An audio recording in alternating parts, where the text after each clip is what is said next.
Wak! Tingka, na-cancel ko pa. Abre kayon. Bro, plano ko pa sana mag-KTM, wag na lang. Alal buli. Grabe ka man. Pero nandito yung dalawa. Yung isa hinila ata. Ay, oh, hinila. Alal buli. Sa kanya yun. Ha? Ah, sa kanya ba? Hindi pala sa'yo? Hindi sa akin yun, sa akin no. Di ba? Alal buli. Tinan mo isa. Oh. Ano yan? KTM ba? Oo.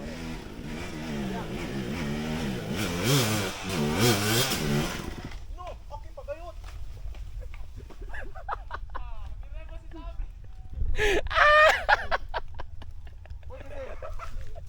What's up, okay? Pedro Motobi! Bro, bilog ang mundo. Puta na Davao, may buhay ng buharat, ang ligid man buki. Davao na siguro.